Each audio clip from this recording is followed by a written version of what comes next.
Maya's final year at university unfolded differently than she had ever imagined when she first arrived with her single battered suitcase and dreams of making her family proud. Her research on peer exploitation had grown into her senior thesis, supervised jointly by Professor Davidson and Dr. Williams. The project had attracted funding from the university's Student Welfare Office and interest from national education policy organizations. The thesis defense was scheduled for late spring, and Maya had invited her entire family to attend. It would be the first time they had visited the university, and Maya felt nervous about showing them her world. The campus that had once intimidated her now felt like home, but she wondered how it would appear to her parents and brother. Her relationship with academic work had been transformed by her research, where she had once studied primarily to prove herself worthy of her place at university. She now pursued knowledge because she understood its power to create change. Her grades remained excellent, but the motivation had shifted from external validation to internal purpose. The informal support group she had started with Emma had evolved into something more substantial. With Dr. Williams' help, they had established the Peer Support and Awareness Network, a recognized student organization that provided resources for students experiencing manipulation or exploitation. Maya served as the founding president, a role that had taught her leadership skills she never knew she possessed. The network organized workshops on recognizing manipulative behavior, provided confidential counseling for students who had experienced peer exploitation, and advocated for policy changes within the university. Maya's personal experience had become the foundation for systematic institutional improvement. During her final semester, Maya received an unexpected visitor. Isabella appeared at her dormitory one evening, looking nervous and uncertain. It was the first time they had spoken since the academic misconduct hearing nearly 2 years earlier. "Can we talk?" Isabella asked, standing awkwardly in the hallway. Maya hesitated, then invited her in. Isabella sat on the edge of Maya's desk chair, fidgeting with her hands. "I heard about your research project," Isabella began, "about the work you're doing on peer exploitation." Maya waited, unsure where the conversation was heading. "I wanted to apologize," Isabella continued, her voice barely above a whisper. "What we did to you was wrong. I knew it was wrong when we were doing it, but I convinced myself it was justified because I was jealous of how naturally brilliant you are." Maya studied her former friend's face, seeing genuine remorse but also recognizing how little it changed about what had happened. "I don't expect forgiveness," Isabella rushed on. "I just wanted you to know that I understand now what we took from you. It wasn't just your work.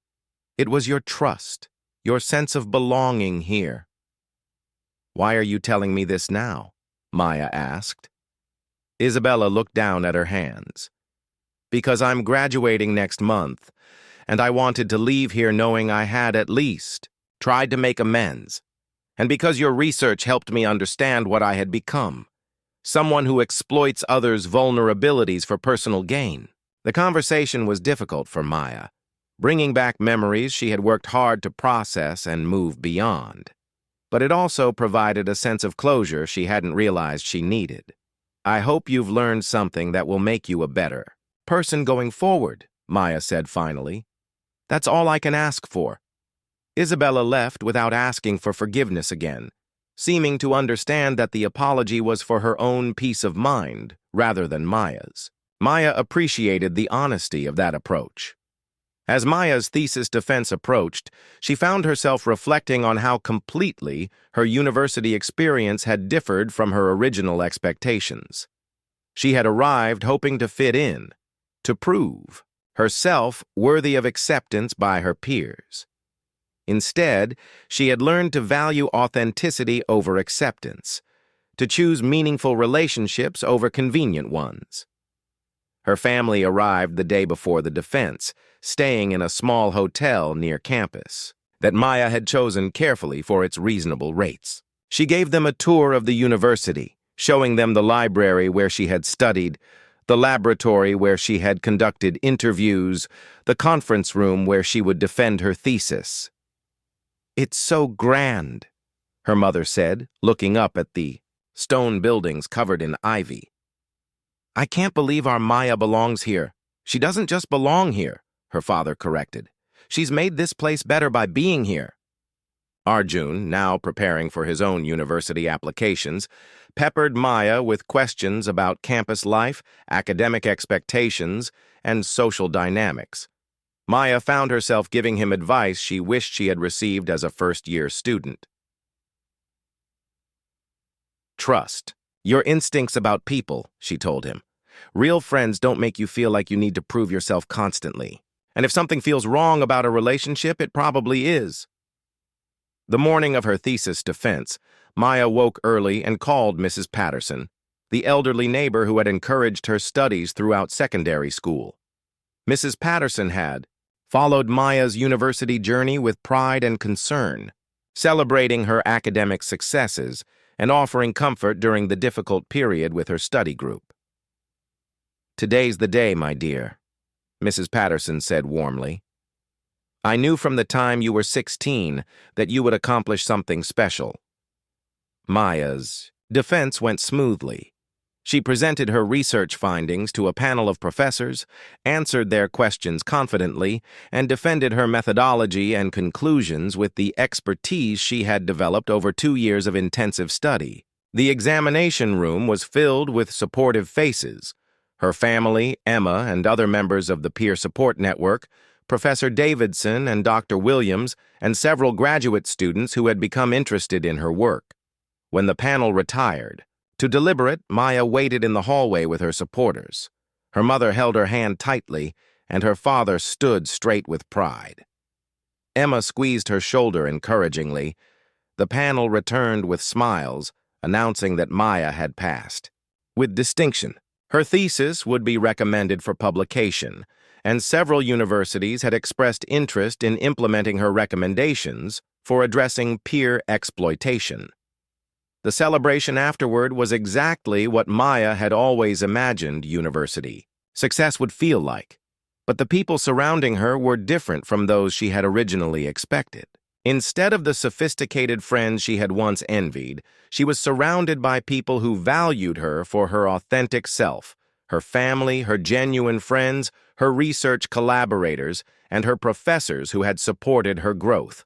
Dr. Williams approached Maya during the reception. "I hope you'll consider graduate school," she said. "Your research has opened up an entirely new area of study, and there's so much more work to be done." Maya was intrigued by the possibility, but she also felt ready to leave university and apply her knowledge in a practical setting. Several organizations had contacted her about positions focused on student welfare and institutional policy development. That evening, Maya walked around the campus one final time before her family returned home. She thought about the girl who had arrived here 3 years earlier, desperate to belong and willing to compromise herself for acceptance. That girl had been both naive and wise. Naive about the motivations of some people, but wise in her determination to pursue education and create a better life for herself and her family. The woman she had become was different, more cautious about relationships, but also more confident in her own worth, more aware of institutional problems, but also more equipped to address them. She had learned that making her family proud wasn't just about academic achievement, but about maintaining her integrity and using her abilities to help others. As Maya packed her belongings for the last time, she looked at the family photograph that had sat on her desk throughout her university years. The faces looking back at her were the same, but she understood now that making them proud had never required her to become someone else.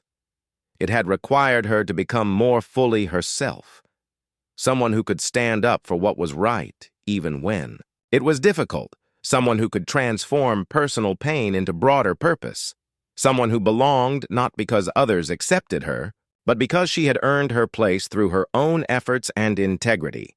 The girl who had come to university to make her family proud was leaving as a woman who had discovered that the greatest pride comes from knowing you have used your opportunities, not just for personal advancement, but to make the world a little better for those who will come after you. After her presentation, several audience members approached Maya with stories of similar incidents at their institutions. A counselor from Edinburgh shared concerns about international students being exploited by domestic students who offered friendship in exchange for academic assistance. A professor from Manchester described patterns of financially motivated manipulation she had observed, but didn't know how to address. Maya realized her research had touched on something much larger than her personal experience. She was documenting a widespread problem that affected vulnerable students across the higher education system. That evening, Maya called home to share news of her successful presentation. Her parents' pride was evident in their voices, but more importantly, Maya felt proud of herself. She had taken her worst experience at university and transformed it into something meaningful and constructive. She was no longer the isolated girl who had been betrayed by her friends. She had become a voice for other students who had faced similar exploitation, and she was working to create systematic changes that could prevent future victims. The girl who had come to university to make her family proud had discovered that true pride came not from avoiding difficult situations, but from facing them with integrity and using them to help others. The weeks following the academic misconduct hearing were the loneliest Maya had ever experienced. She moved through her daily routines like a ghost, attending lectures where she felt the weight of curious stares from other students who had heard fragments of the story.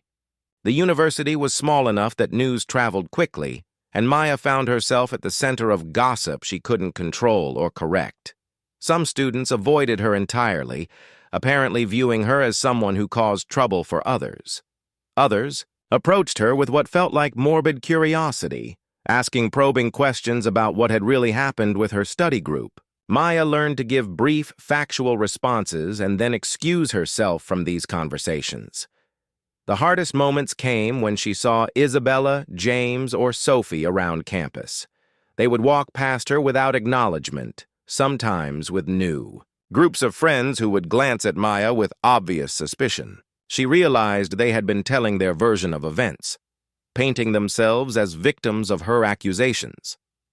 During this period, Maya threw herself into her studies with even greater intensity. Work had always been her refuge, and now it became her fortress. She spent long hours in different sections of the library, avoiding the corner where her former study group had met.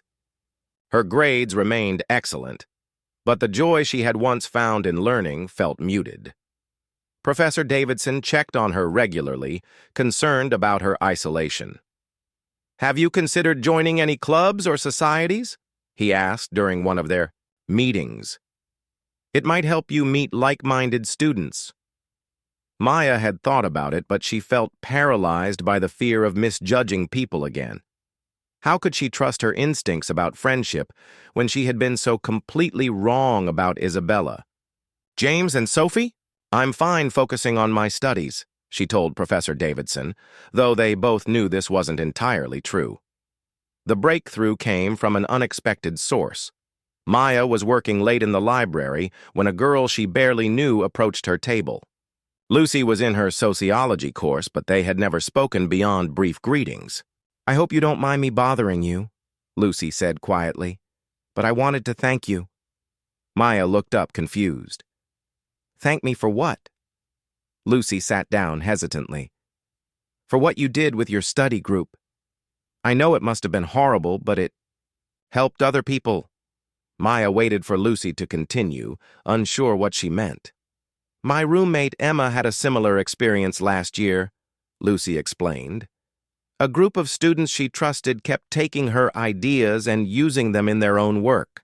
She was too afraid to report it because they were popular and well-connected. When she heard about what you did, it gave her courage to come forward about her own situation." Maya felt a strange mix of emotions. Validation that she had done the right thing, but also sadness that academic theft was apparently more common than she had realized. "Emma wants to meet you if you're interested," Lucy continued. "She thinks you might understand what she went through." That weekend, Maya met Emma at a small cafe off campus. Emma was a third-year student studying chemistry, quiet and serious. Like Maya, but with a warmth that felt genuine. Her story was remarkably similar. A group of friends who had systematically exploited her research and then turned others against her when she tried to address the situation. "The worst part wasn't losing the credit for my work," Emma said. "It was losing the people I thought cared about me. Finding out that the friendship was just a way to access what I could provide." Maya nodded, feeling understood for the first time in weeks. "I keep wondering if I missed obvious signs, if I was stupid to trust them."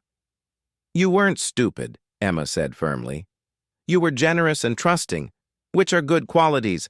They exploited those qualities, but that doesn't make you naive or foolish." Through Emma, Maya began to meet other students who had faced similar challenges, not necessarily academic theft, but various forms of exploitation disguised as friendship. There was Marcus, whose roommate had used his student loan money for personal expenses and then disappeared. There was Sarah, who had discovered that her closest friend was spreading private information about her family's financial struggles to gain social advantage. What struck Maya most about these conversations was how isolated each person had felt during their ordeal. They had all assumed they were the only ones experiencing such betrayals, that something about them had invited the exploitation. "Maybe we should start a support group," Emma suggested one evening as they sat in the library working on separate assignments, but enjoying each other's company. "Not officially through the university, just an informal group where people can talk about these experiences." Maya was hesitant at first, still wary of group dynamics, but she recognized the value in what Emma was proposing. They began meeting weekly in a small study room, initially just Maya, Emma, Lucy, Marcus, and Sarah. Word spread quietly, and other students began joining their discussions. The group wasn't focused on dwelling on past hurts, but rather on understanding the patterns of exploitation and developing strategies for recognizing genuine friendship. They talked about red flags they had learned to identify, people who showed excessive interest in personal information, who isolated others from potential support networks, who consistently took more than they gave in relationships. Dr. Rebecca Williams, a lecturer in psychology who had heard about their informal meetings, approached Maya one day after class. "I understand you've been facilitating some peer support discussions," she said. "I wondered if you might be interested in formalizing this as a research project." Maya was intrigued but cautious.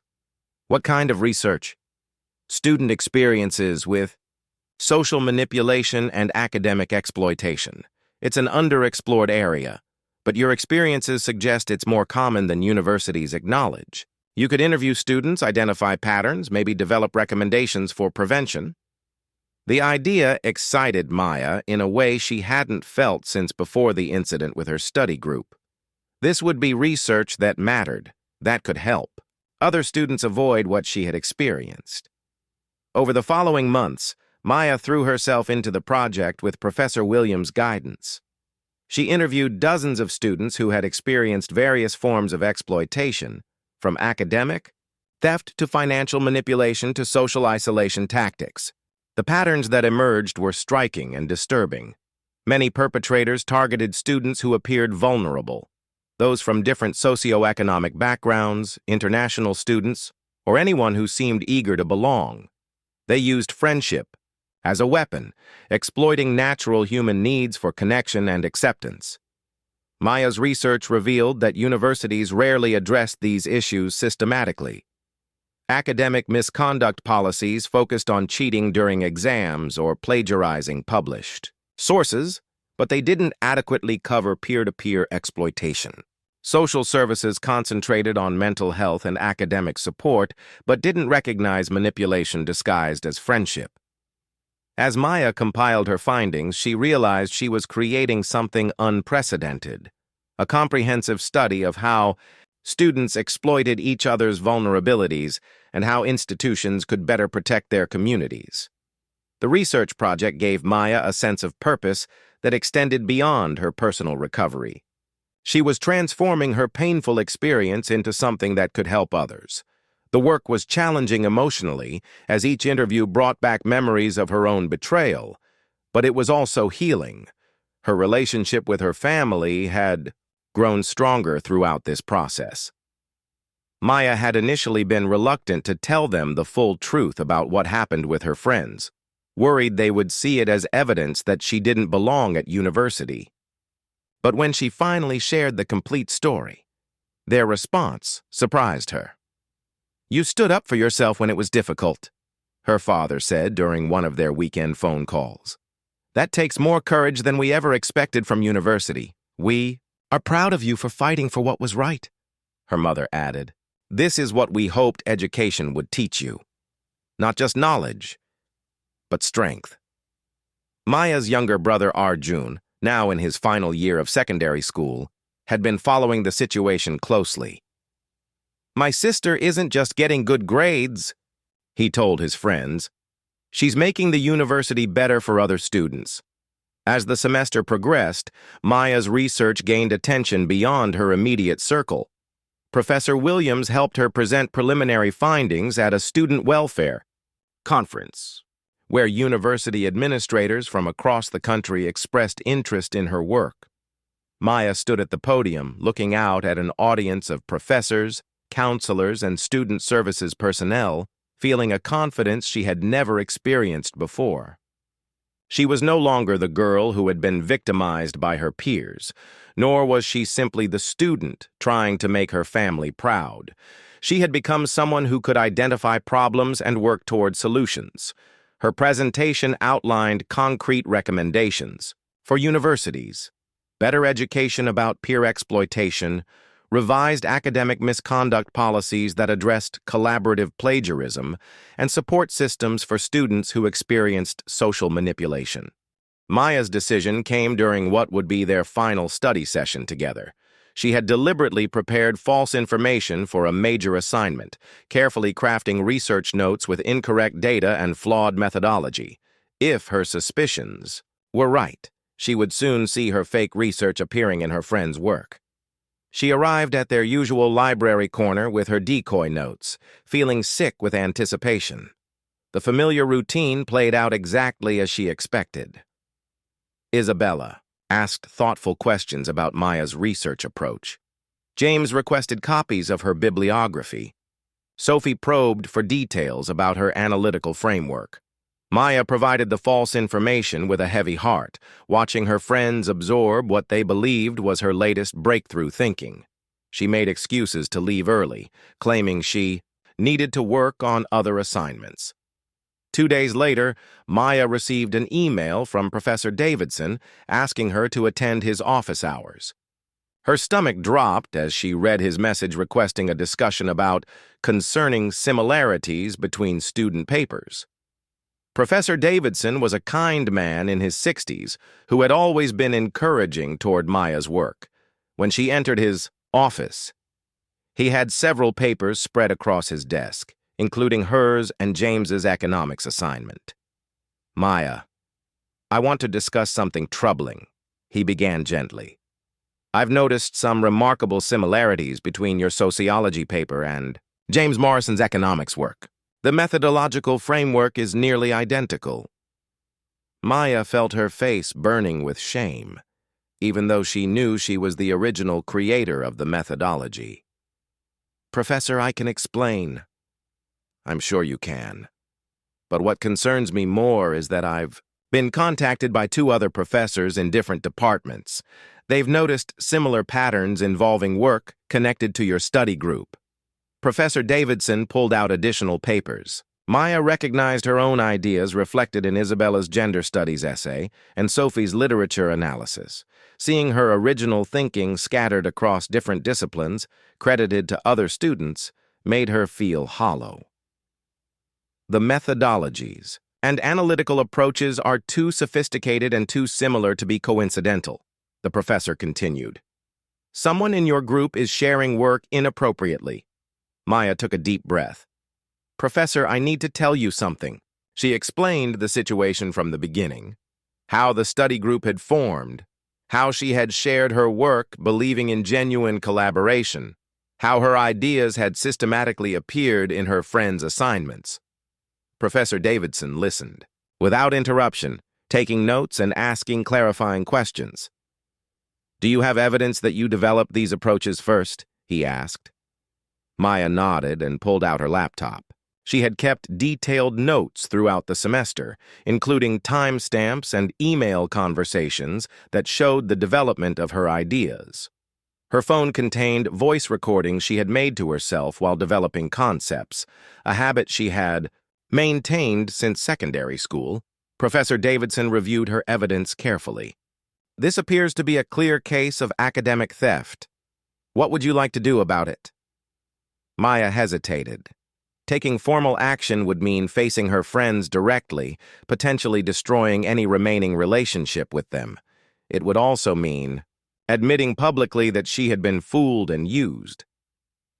I want my work to be credited properly, she said finally. But I also want to understand why they did this. Professor Davidson arranged a meeting for the following day. Maya spent the night, rehearsing what she would say, imagining different scenarios. She barely slept, alternating between anger and sadness. The meeting took place in a small conference room with Professor Davidson and Professor Martinez, who served as the department's academic integrity officer. Isabella, James, and Sophie arrived, looking confident, clearly expecting to defend themselves against some minor accusation. Their confidence evaporated as Professor Davidson laid out the evidence. Maya's original work, time-stamped and documented, compared against their submitted assignments. The pattern was undeniable. Would anyone like to explain these similarities? Professor Martinez asked. Isabella spoke first, her voice steady but her hands shaking. We were a study group. We shared ideas naturally. Maya was never clear about wanting individual credit for concepts we developed together. Is that your understanding, Maya? Professor Davidson asked. Maya looked at her former friends, seeing them clearly for the first time. Isabella's expression was calculating rather than apologetic. James looked annoyed at being caught rather than ashamed of his actions. Sophie wouldn't meet her eyes at all. No, Maya said quietly. I shared my work because I thought we were friends. I explained my methods because I wanted to help with your studies. I never gave permission for you to present my ideas as your own original work. James leaned forward aggressively. You can't own ideas, Maya. Academic collaboration means sharing insights. Collaboration means working together and sharing credit, Professor Martinez interjected. Not one person doing original work and others taking credit for it. Maya pulled out her phone and played one of her voice recordings, dated weeks before James had submitted his economics paper. Her voice clearly explained the methodology he had later claimed as his own innovation. I recorded this while walking. To work at the grocery store, Maya said. I was thinking through the analytical framework on my own before I ever mentioned it to anyone. The room fell silent, except for Maya's recorded voice explaining complex theoretical connections. When the recording ended, Isabella's mask finally slipped. You don't understand, Isabella said, her voice sharp with frustration. You come here with your working-class background and everyone feels sorry for you. Professors give you extra attention because of your story. Some of us have to work harder to get noticed. Maya stared at her former friend, finally understanding the true nature of their relationship. You became friends with me because you thought I was an easy target. We became friends with you because you're brilliant, Sophie said, speaking, for the first time. But you're also naive. This is how the world works, Maya. People with advantages use them. People with advantages don't usually need to steal from others, Professor Davidson observed dryly. James stood up abruptly. This is ridiculous. Maya shared her work freely. If she's upset about the results, that's her problem. Maya found her voice stronger than she expected. I shared my work because I trusted you. I thought we were building something together. Instead, you were systematically taking everything I created. Professor Martinez explained the academic consequences they faced: failing grades on the plagiarized assignments, formal academic misconduct records, and potential suspension depending on the extent of the violations. Isabella, James, and Sophie left the meeting without speaking to Maya. She watched them walk away, feeling simultaneously vindicated and heartbroken. She had been right about what they were doing, but being right didn't ease the pain of betrayal. Professor Davidson stayed with Maya after the others left. "I'm sorry this happened to you," he said. "Academic theft is always difficult, but when it involves people you trusted, it's particularly painful." Maya nodded, trying not to cry. "I feel so stupid for not seeing it sooner." "You saw it when you needed to see it," he replied. "And you had the courage to address it. That shows strength, not stupidity." Over the following days, Maya had to give detailed statements about her work and the timeline of events. Other professors came forward with additional examples of suspicious similarities involving the study group. The investigation revealed that Maya had been the primary victim, but other students had also had their work appropriated. The formal consequences were swift. Isabella, James, and Sophie received failing grades on multiple assignments and were placed on academic probation. Maya was credited with her original work and received recognition for her innovative methodologies, but the personal cost was severe. Maya found herself completely alone at university, having invested all her social energy in relationships that had been fundamentally exploitative. She had to rebuild her academic reputation and her social connections from the beginning. As Maya sat in her dormitory room, looking at her family's photograph, she realized that making her family proud was more complicated than she had imagined. It wasn't just about academic success. It was about maintaining her integrity, even when others tried to exploit her trust and generosity. She had learned a difficult lesson about friendship, belonging, and the price of success. But she had also discovered something important about herself. She had the strength to stand up for what was right, even when it meant standing alone. The first semester was drawing to a close, and Maya felt more confident than she had since arriving at university. Her grades were outstanding, placing her at the top of several courses. The study group had become her anchor, and she looked forward to their regular meetings in the library's quiet corner that had become their unofficial territory. It was during one of these sessions that Maya first noticed something odd. She had been working on a particularly complex research proposal for her sociology course, spending weeks developing a unique angle on urban poverty and education access. The idea had come from her own experiences growing up, and she was passionate about the research. "That's such a fascinating approach," Isabella said, reading over Maya's draft. "The way you've connected personal experience with broader social theory is really sophisticated." Maya beamed at the compliment. Isabella's approval had become important to her, as had the respect of the entire group.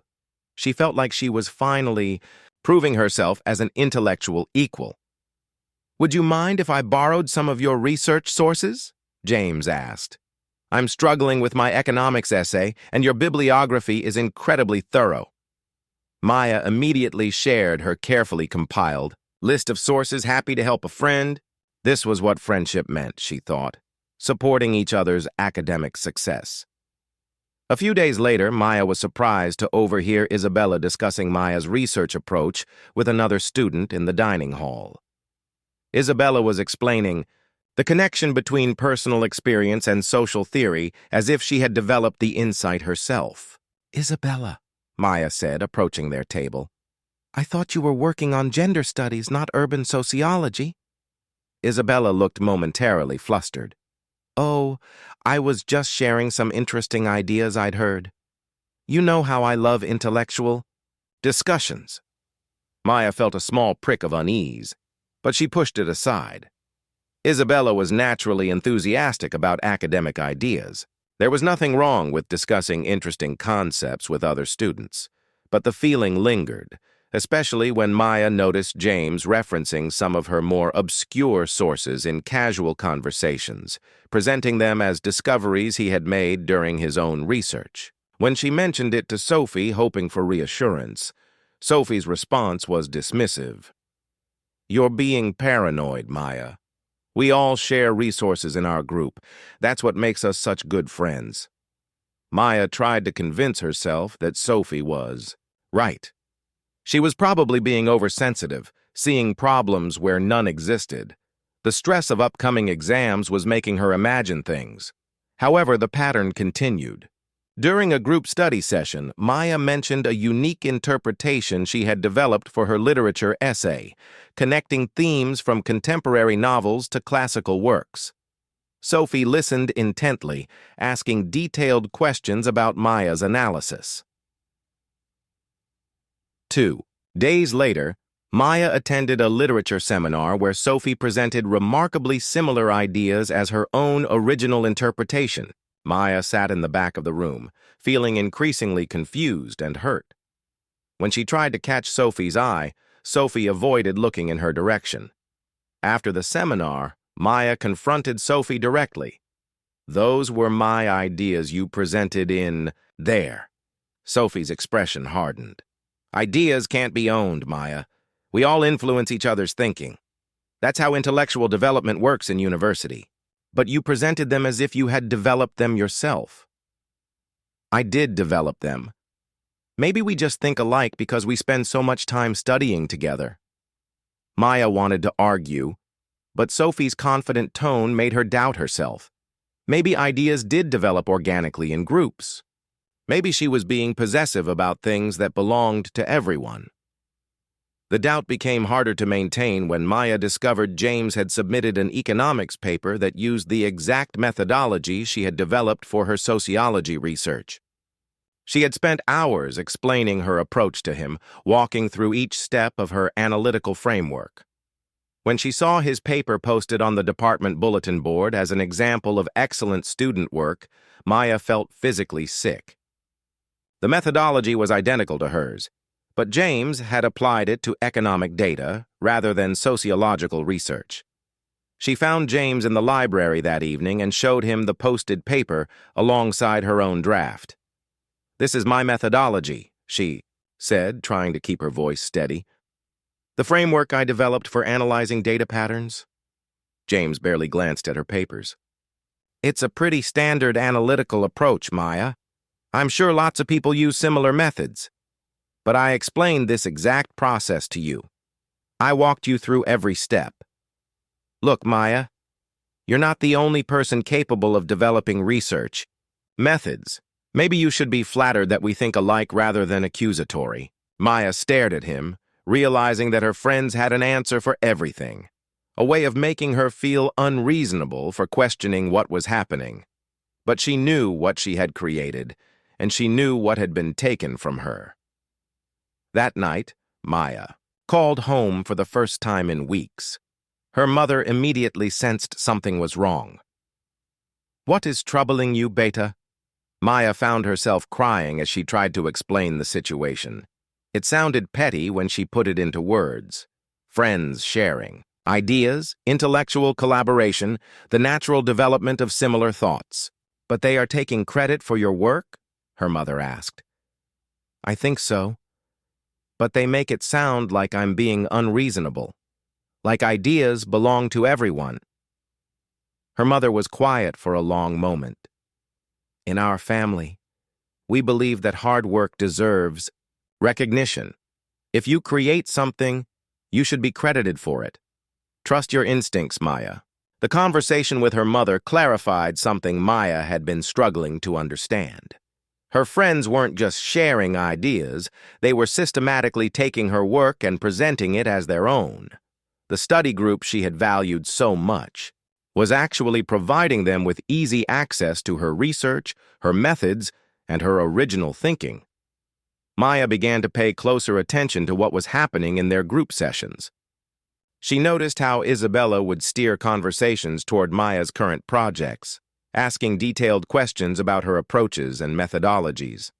She observed how James would request copies of her drafts, always with plausible reasons. She saw how Sophie would probe for information about Maya's professors' preferences and expectations.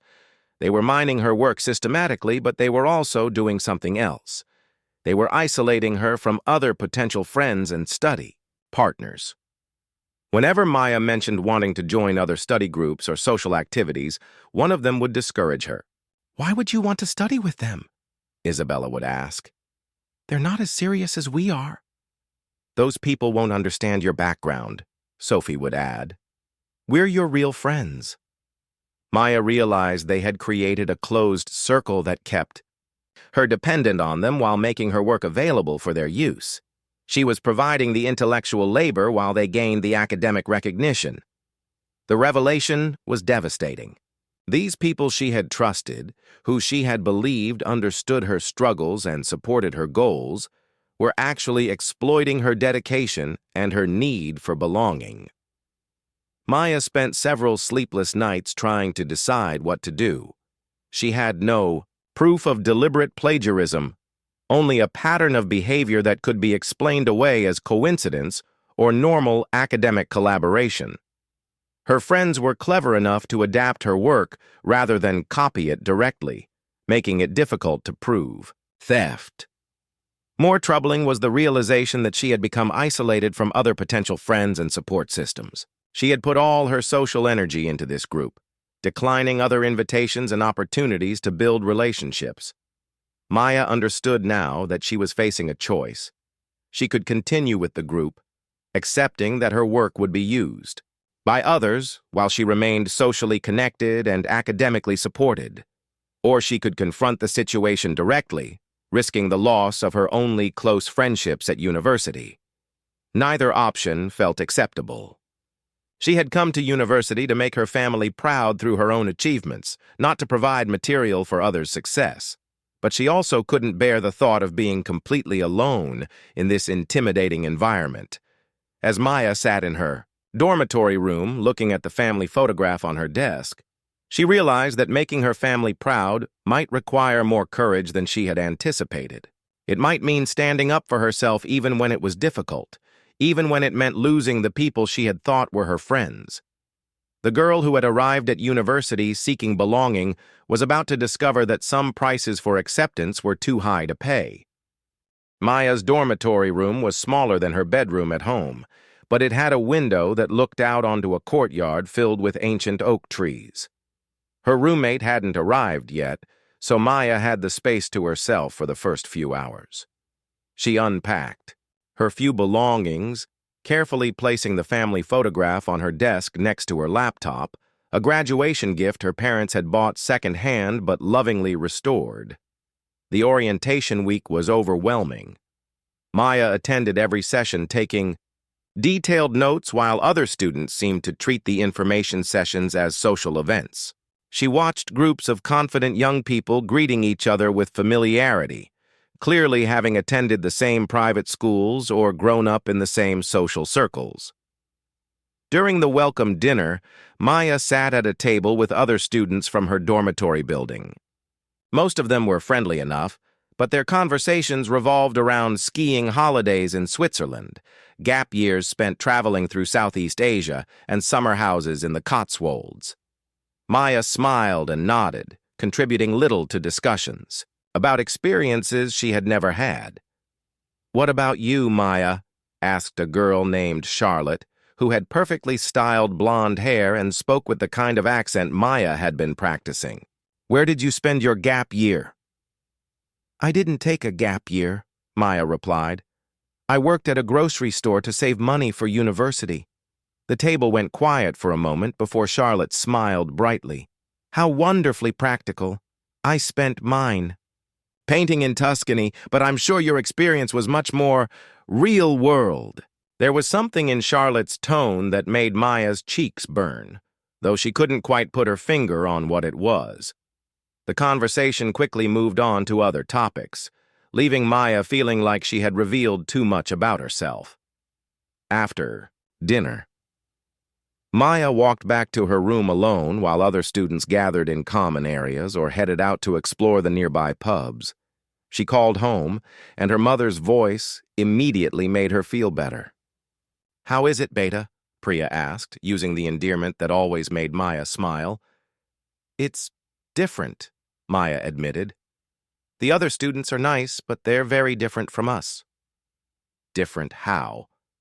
Maya struggled to explain the feeling that she was constantly translating herself, not just her words, but her entire experience, to fit into conversations. "They just know things I don't know. About wine, about art, about places I've never been." "You know plenty of things they don't know," her mother said firmly. "You know what it means to work hard, to care for family, to appreciate what you have. These are important things, Maya. Don't forget them." The next few weeks settled into a routine. Maya threw herself into her studies with the same determination that had gotten her to university in the first place. Her professors were impressed with her work ethic, and she quickly established herself as one of the more serious students in her courses. It was during a particularly challenging statistics lecture that Maya first noticed Isabella. The dark-haired girl sat 2 rows ahead, asking thoughtful questions and taking notes with the same intensity Maya recognized in herself. After class, Isabella approached her. "You're Maya, right? From Hartwell House?" Isabella's smile was warm and genuine. "I'm Isabella. I noticed you in Professor Thompson's class, too. Want to grab coffee and compare notes?" Maya felt a surge of relief. Finally, someone who seemed to take academics seriously. They walked to a small cafe near campus, and Maya found herself relaxing for the first time since arriving at university. "Are you finding it as intense as I am?" Isabella asked, stirring her cappuccino. "I feel like everyone else is just here for the social experience." "Exactly," Maya said, perhaps too enthusiastically. "I mean, I want to have fun too, but I'm here for my degree. My family sacrificed a lot for me to be here." Isabella nodded sympathetically. "I totally understand. My parents are divorced, and money's always been tight. I'm on scholarship too." Maya felt a connection forming. Here was someone who understood the pressure, who took education seriously, who didn't treat university like an extended holiday. They agreed to study together regularly. Over the following weeks, Maya and Isabella became inseparable.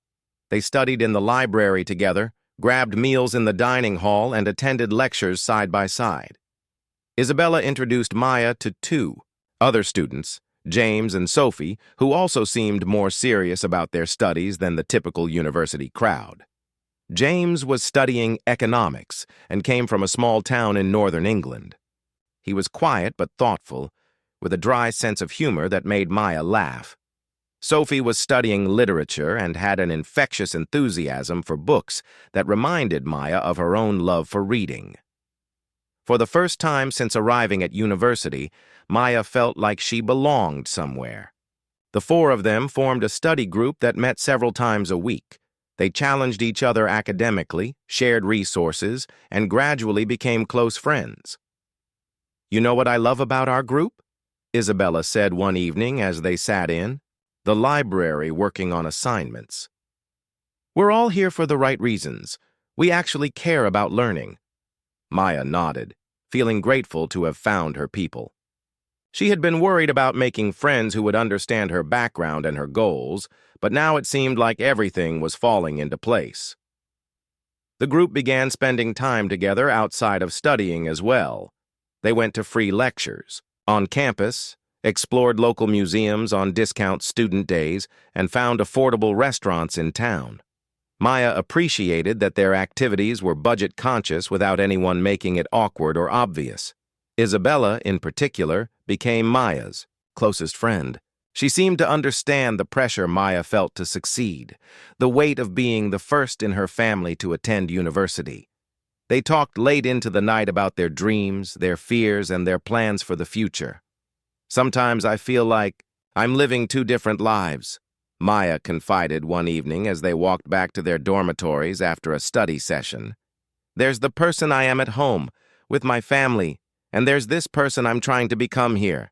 I think that's normal, Isabella said thoughtfully. University is supposed to change us, right? We're supposed to grow and become more sophisticated, more worldly.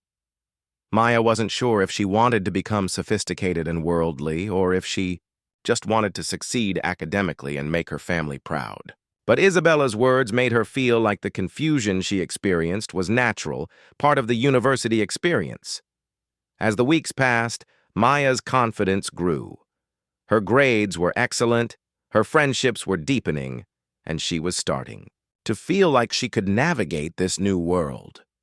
She still called home regularly, but the conversations became shorter as she had less time and, honestly, less to say about her daily life that her family would understand. When her parents asked about her friends, Maya spoke enthusiastically about Isabella, James, and Sophie. She described their study sessions, their shared academic interests, and their plans for future projects. Her parents were pleased to hear she had found good friends who took their studies seriously. Maya began to relax, to feel like she had successfully made the transition from her old life to her new one. She was excelling academically, she had close friends who understood her, and she was finally starting to feel like she belonged at university. But Maya didn't yet realize that the friends she trusted were carefully observing her, learning her weaknesses and vulnerabilities, gathering information that would later be used against her. The study sessions she valued so much were providing them with detailed knowledge of her academic work, her methods, and her ideas. The personal conversations she cherished were giving them insights into her fears and insecurities that they would eventually exploit. The girl who had come to university to make her family proud was about to discover that the people she trusted most were not what they seemed. Maya's hands trembled as she held the acceptance letter from Brighton University. The golden seal at the top seemed to shimmer under the kitchen light, making everything feel like a dream. Her mother, Priya, wiped her flour-covered hands on her apron and rushed over to read the letter for the third time that evening. "My daughter is going to university," Priya whispered, her voice thick with emotion. "The first in our entire family." Maya's father, Raj, put down his evening tea and smiled broadly. He had worked double shifts at the textile factory for years, saving every penny he could spare. The dark circles under his eyes told the story of countless sleepless nights, but today, his face glowed with pride. "Your grandfather would have been so proud," Raj said, touching the small framed photo on the kitchen shelf. "He always said education was the key to a better life." The small apartment in East London had never felt more alive. Maya's younger brother, Arjun, danced around the living room, telling everyone he met that his sister was going to be a doctor. The neighbors came by to congratulate the family, bringing sweets and warm wishes. But beneath Maya's excitement lay a knot of worry. She had never been away from home before. The university was only 2 hours away, but it might as well have been on another planet. She had visited the campus once during the interview process, and everything seemed so grand and intimidating. The students she saw walking around looked confident and comfortable, speaking in accents she had only heard on television. They carried expensive bags and wore clothes that probably cost more than her family's monthly grocery budget. Maya looked down at her carefully mended cardigan and wondered if she would ever fit in. "What if I don't belong there?" Maya asked her mother that night as they sorted through her few belongings. Priya sat on the edge of Maya's bed and took her daughter's hands. "You earned your place there through your own hard work. Remember all those nights you studied while working at the corner shop? Remember how you helped Mrs. Patterson with her accounts just to practice your mathematics?" Maya nodded, thinking of the elderly woman who lived downstairs. Mrs. Patterson had become like a grandmother to her, always encouraging Maya's studies and sharing stories of her own dreams that had never come true. "You go there, and you show them what our family is made of," Priya continued. "But never forget where you come from. These people who love you, we will always be here." The weeks leading up to university passed in a blur.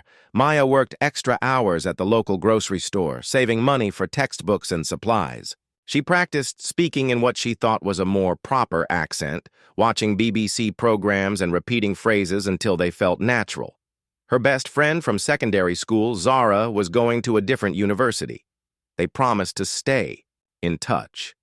But Maya knew things would change. Zara came from a similar background, and they had always supported each other through the challenges of growing up in their neighborhood. "Don't let those posh kids change you," Zara warned during their last evening together. "You're brilliant just as you are." Maya nodded, but secretly she wondered if changing might not be such a bad thing. She wanted to succeed, to make something of herself, to give her family the life they deserved. The night before leaving for university, Maya couldn't sleep. She walked around the neighborhood one last time, taking in the familiar sights. The corner shop where she had worked, the bus stop where she had waited countless times, the small park where her father had taught her to ride a bicycle. Everything felt precious and fragile, as if she was saying goodbye to more than just a place. She was leaving behind the girl who had grown up here, and she wasn't sure who she would become in this new world. Her family gathered at the train station the next morning. Her mother had packed enough food to feed a small army, convinced that university students survived on nothing but instant noodles. Her father pressed a small envelope into her hand, and when she opened it later on the train, she found a 20-pound note and a photograph of the whole family. "For emergencies," he had written on the back, "and to remember that you are loved." As the train pulled away from the station, Maya watched her family grow smaller through the window. Her mother was crying, and even her father, who rarely showed emotion, was wiping his eyes. Arjun was waving frantically, jumping up and down on the platform. Maya settled into her seat and tried to calm her racing heart.